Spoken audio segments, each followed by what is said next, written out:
At 23, Lila never imagined her life would come to this.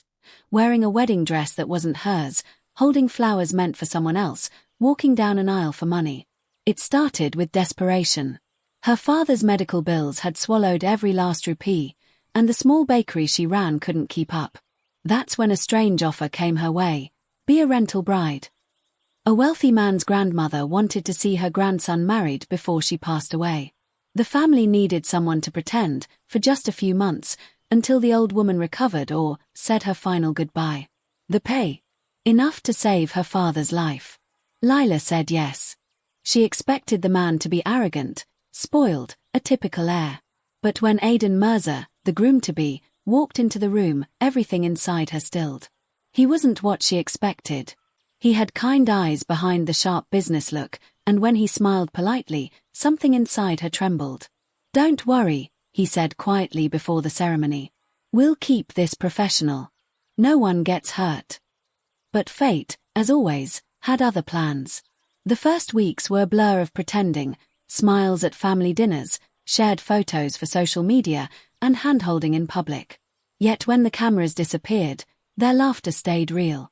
Lila found herself memorizing his habits, the way he fixed his cuffs before meetings, the way he'd secretly feed stray cats outside the mansion gate, the way he looked at her sometimes when he thought she wasn't watching.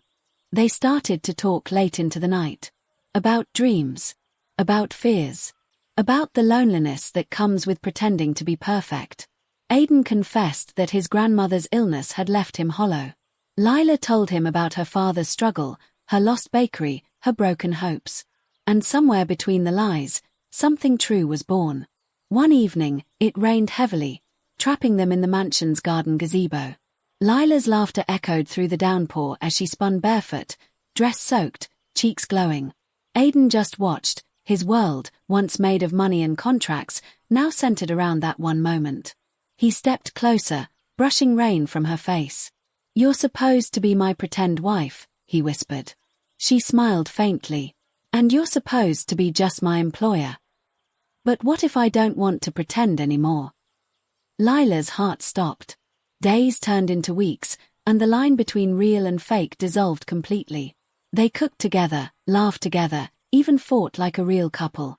And yet, neither dared to confess what they already knew. Then, one morning, tragedy struck. Aiden's grandmother passed away peacefully, holding Lila's hand. The contract ended that day. Her suitcase was packed by evening. "I'll transfer the payment tomorrow," Aiden said quietly. He didn't look at her when he spoke. She smiled through tears. "It's okay. You already gave me more than money." She walked away before he could stop her. Weeks passed. Lila reopened her bakery, small, humble, but hers. One morning, a familiar figure appeared at the door holding a bouquet of lilies. "Aiden. I came to rent your time again," he said softly. "Only this time, for a lifetime." Lila's eyes filled with tears. The man she'd once married for money was now the man she loved for free. And as she whispered yes, she realized, sometimes, the fake vows lead to the truest love of all.